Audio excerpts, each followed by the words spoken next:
Now, the Trump administration has confirmed that they are indeed considering an escalation of the U.S. military presence in the Middle East, and there are already rumors going around, and it's not totally confirmed that they're on their way yet, but it seems like there is an escalation of U.S. military presence in the Middle East in response to alleged threats from Iran.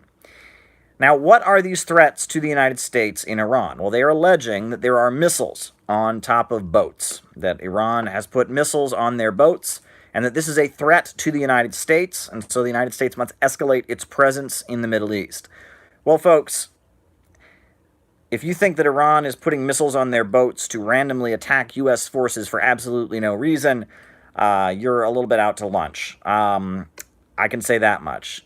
Right now, the U.S. government has ripped apart, as Trump put it, the nuclear deal, the JCPOA, the P5+1 nuclear conclusion. Iran gave up the overwhelming majority of its peaceful nuclear energy program when the nuclear deal was signed. They agreed to have the International Atomic Energy Agency inspect all of their nuclear sites. And they basically gave up their peaceful nuclear energy program. Now, they already had the IAEA as members of the Nuclear Non-Proliferation Treaty, observing all their nuclear sites. They had never violated the Non-Proliferation Treaty, had never taken any concrete step toward developing a nuclear bomb. And that's something you won't hear in the media. The media makes it sound like the only reason Iran had nuclear energy was, they wanted to develop an atomic bomb. They kind of joke, as if, oh, ha, ha, ha. Everyone knows Iran was trying to get a nuclear bomb, and they weren't trying to get a nuclear bomb.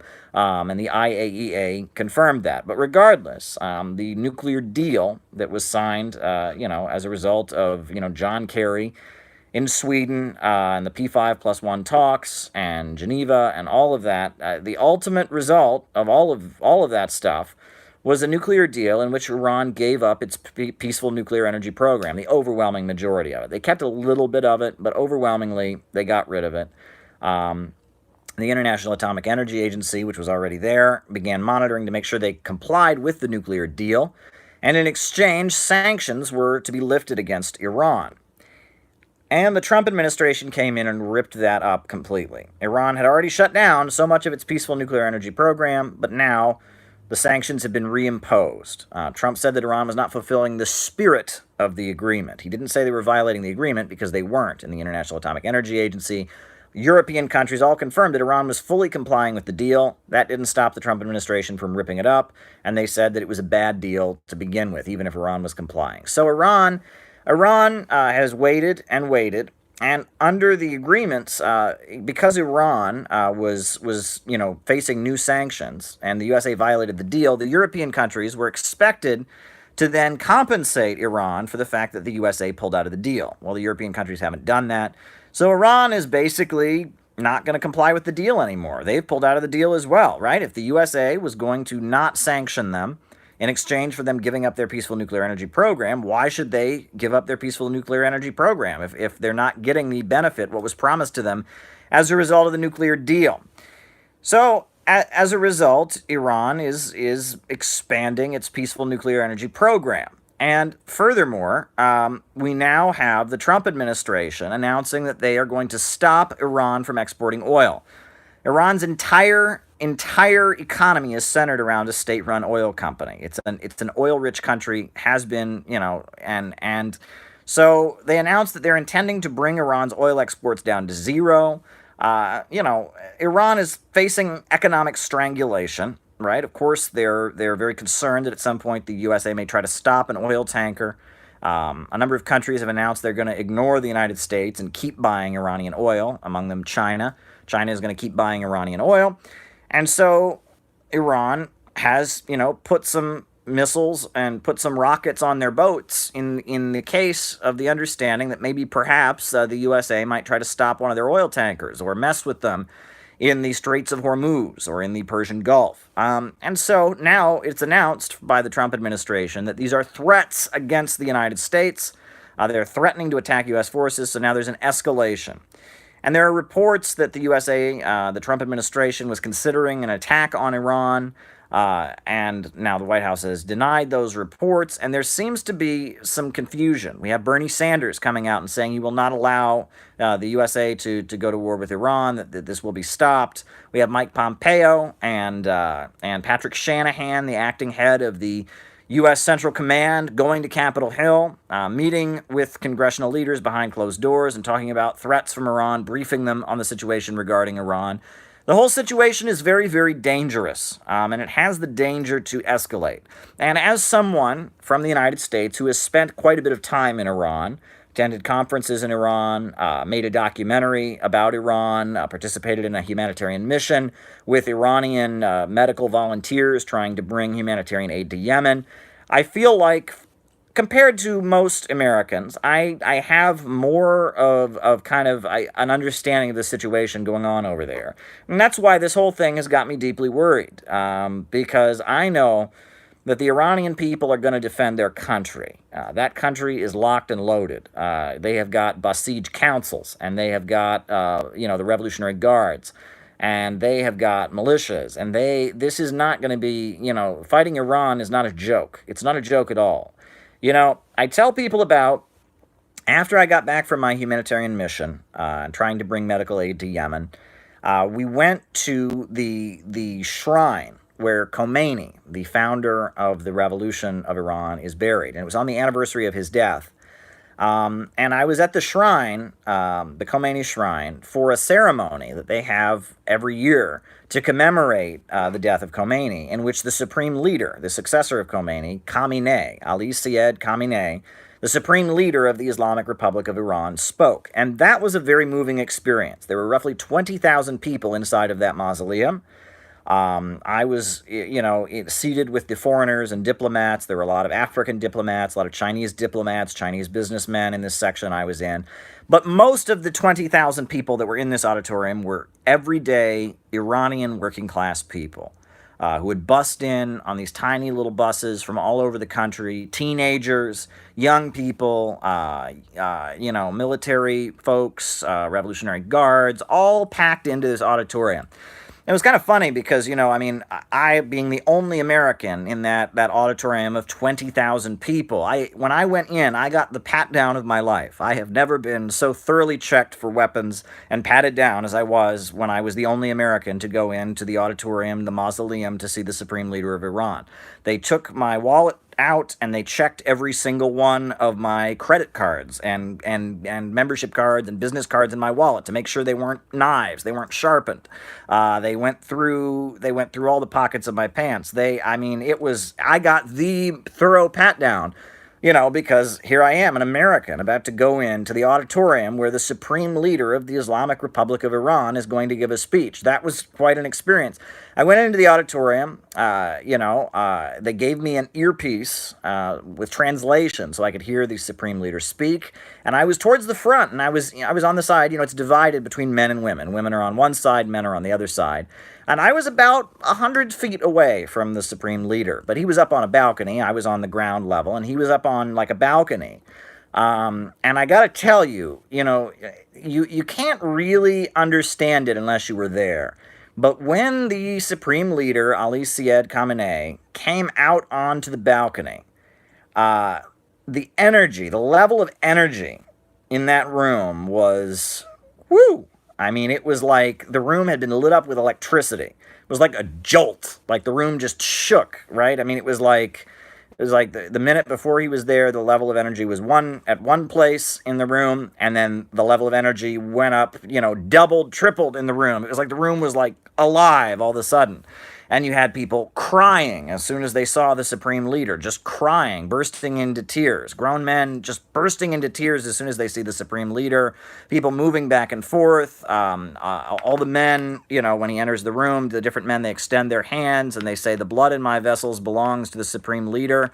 And it was quite a moment when the supreme leader of Iran walks into this auditorium. It's like something you can't really describe it, right? It was a unique experience. And he spoke. He gave a presentation, which I heard the presentation. I heard the English simultaneous translation that was going on. Very interesting. He talked about Iran's history, and the Islamic Revolution. And he was addressing some current disagreements within Iran itself. He talked about how, they do refer to the United States as the Great Satan, even though they are not referring to the people of the United States. They're referring to the imperialist system based in the United States. He talked about, in his remarks, he spoke about how he felt like ISIS was a distortion of Islam, and that the ISIS terrorists do not represent Islam. They are murderers, he talked against ISIS quite a bit. He also spoke against westernized Islam, and westernized Islam that supports American capitalism, Islam that supports the Western imperialist system, and he spoke against that, and he argued that Iran is putting into practice the true Islamic system by rejecting both terrorist jihadism and westernized Islam. They were the true interpretation. He called for a need for unity of Sunnis and Shias, and how the ISIS terrorists were trying to play Sunnis against Shias.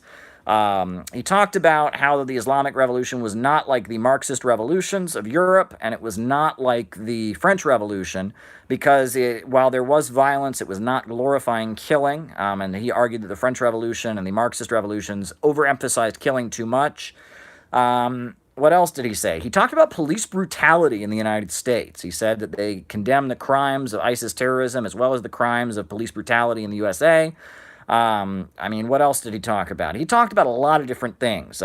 He just spoke about the need, how Iran rejects capitalism, even though they're not a socialist country. He spoke about how, capitalism, it violates the Islamic way, but they're not a socialist country, he argued, because socialism is a Western concept, it's Marxist and all that, and he said that the Islamic system is where the religious leaders guide the economic and political system.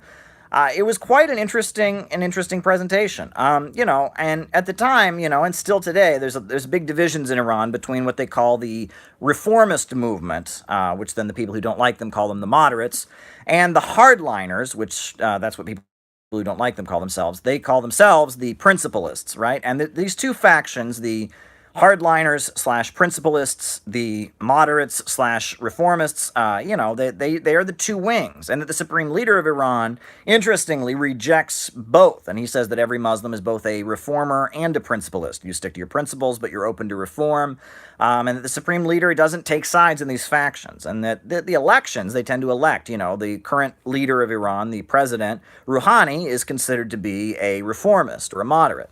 Whereas his predecessor, Ahmadinejad is considered to be a hardliner or a principalist. And it's very interesting. It's very interesting, the Iranian political situation.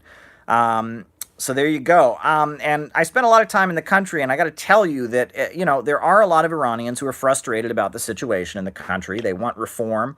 And I think that everyone agrees that reform on some level is needed. There are issues with human rights. There are issues with the economic system. The gap between the rich and poor has been rising lately in Iran. And that, that some of the free market, more market sector reforms that have been implemented by Rouhani have infuriated people. They argue that he's given too much freedom to the banking sector. However, there are other people on the reformist side who argue that they need to open up more in terms of what kind of music and art that they allow, and that they shouldn't be so strict in that term. They should loosen some of the social legislation. There's widespread disagreement within Iran. The Iranian people, they debate politics. When I was on the streets of Iran making this documentary I made, I talked to Iranians. There were Iranians who told me they hated Rouhani, that he was a sellout and a phony and a traitor. There were Iranians who told me they hated Ahmadinejad and that he'd hurt Iran with his hardline extreme policies. I heard all kinds of disagreement on the streets of Iran. There were many, many different perspectives. This idea that Iran is a totalitarian state where no one's allowed to say anything or they get disappeared in the middle of the night and killed is a bunch of malarkey. Now, do they have the level of free speech we have in the West? Of course not, and I'm not saying that, right? As a country that is fighting for its life with extremists, they've got, terrorist gangs on their Afghan border and Sunni jihadist separatists. They've got other, forces on their Iraqi border trying to come in there and tear them up. They've got the jihadist forces in Syria trying to come in there. Iran is, a country that is basically fighting for its life, and it's probably one of the most stable countries in the Middle East at this point. They don't have terrorist attacks there. They don't have bombings, but in order to keep it that way, they have developed a much more authoritarian political model. And, Iranian diplomats, Iranian government officials are the first to tell you they would like that to change. They would like to move to having a higher level of civil liberties and more human rights than they have now.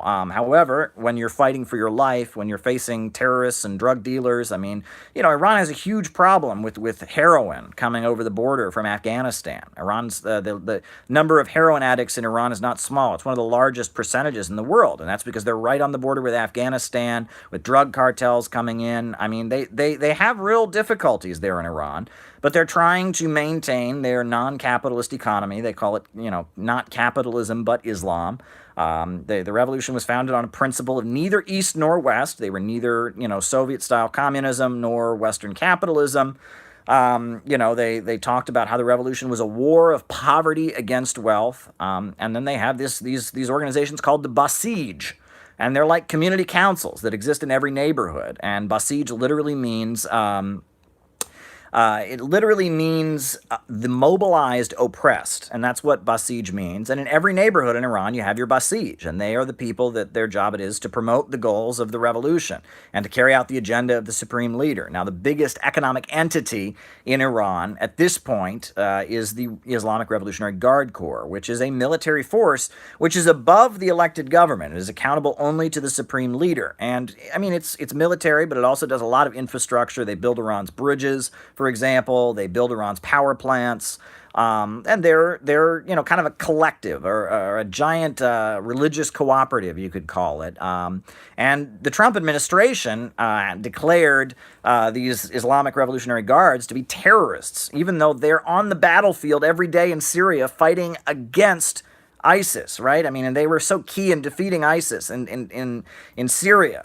Even though, the Revolutionary Guards, have done a lot to stop terrorism in Iraq and in other parts of the world. They're effective in fighting against terrorism. They're trying to unify Muslims, so that there's not a big Sunni-Shia divide. But Trump has declared them to be terrorists. That is really a shame. And like I said, the level of development, people, you would get the impression that Iran is just a big desert, right? That's what you would think if you saw American media. Nothing could be further from the truth. The amount of bridges and, they've brought electricity to the whole country, even the rural countryside, they're all electrified. They've all got running water. They have modern computers there. They've got, people, they've all got cell phones. It's a very modern country. And it's not what you would think. It really isn't. And they have, and in some ways, in terms of human rights, they're far ahead of most of the countries in the region. For example, in Iran, they not only do women vote, not only do women drive cars in Iran, but they actually have women who are brigadier generals in the military. They have a woman who is a brigadier general in the Iranian military. They have a very high percentage of women in the parliament. In Iran, for example. Iran has different political parties that run against each other. They have a constitution. They have laws. They're not a monarchy. Saudi Arabia is an absolute monarchy. The king has absolute power. People are subjects, right? There you go. Iran is fairly modern. I talk about going to church in Iran, right? I talked about how in Iran, not only did I see Christianity, and I attended Armenian Christian church on Sunday morning, but in addition to that, I saw a synagogue in Iran, and there are Jews in Iran. There are actually Jewish members of parliament in Iran. Furthermore, I saw Zoroastrians, right? That's a religion you probably never heard of, right? Zoroastrian, the ancient Persian prophet Zoroaster or Zarathustra. Right? There are Iranians who worship Zarathustra and the Zoroastrianism, and there are Zoroastrian communities that predate Christianity, predate Islam, go back thousands of years worshiping this ancient prophet Zoroaster or Zarathustra. That's fascinating, right? The symbol of Zoroastrianism, it's that eagle, Ahura Mazda. It's an interesting fact that in Iran you have this very ancient faith that is still being practiced. So, this idea, the idea that we could be aligned with Saudi Arabia, right, and then condemn Iran for human rights, that's pure hypocrisy. That's just pure hypocrisy. Saudi Arabia cuts people's heads off in public. In some cases, they even crucify the bodies of people after they kill them. I mean, that's just ridiculous. The idea, I mean, Saudi Arabia, this is a country that tortures people, where a very large percentage of the country are guest worker slaves. They're bombing their neighbor Yemen and creating a humanitarian crisis. They've killed thousands of people in Yemen. I mean, this notion that Iran, bad, Saudi Arabia, good, or Saudi Arabia just okay, we have to tolerate that. I mean, it's ridiculous. Iran is far more civilized, far more, level of human rights, far safer of a country, far more, civil and modern than Saudi Arabia. Saudi Arabia is it is a primitive autocracy that has been maintained by big oil companies. And it's a government, it's a political system that really went out of fashion in the 1400s. And the Arab people, of the Arabian Peninsula are enlightened people. They're not savages. They're not primitive people. And they have a whole history of democracy and progressive thinking and reform. The only reason that Saudi Arabia exists in that primitive, barbaric political model is because Western corporations and Wall Street bankers and London bankers are imposing that on the people of that region. The Arab people are brilliant people with history of scholarship. The Islamic awakening or the Islamic Enlightenment predates the Renaissance in Europe. Right? When Europe was still in the Dark Ages, you had the Islamic Enlightenment going on, right? So this idea that somehow Saudi Arabia, that's just their culture, right? That's just the way they are. No, it's not, actually. It is not just the way people in that region are. That's imposed, right? If you look at what, was made clear in Syria and Iraq with the Ba'athist revolutions, the Arab people in Egypt with Abdel Nasser, the Arab people have a very progressive side to them, a very scholarly side. I mean, this notion that Saudi Arabia represents what the Arab people want, that's pure Western racism, if there ever was such a thing. And I'm deeply concerned about the situation with the Straits of Hormuz, right? People have wondered if Trump is trying to deflect from political scandals in the West and in his home country, trying to distract from all of that by escalating a conflict with Iran. Other people have noticed that he flopped.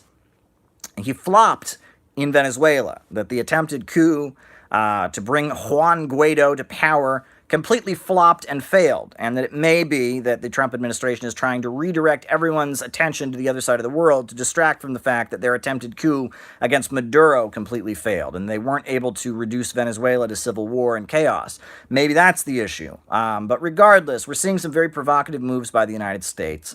I mean, and that's really what's happening, and we should all be very concerned about it. I mean, the amount of time I spent in Iran, I had very much an awakening in Iran. It was very key to me developing and becoming who I am today. I'm not a Muslim. I am a Christian. I never converted to Islam or anything like that, but Iran really educated me. And we might get into some of that later in the live. I have a lot to say today.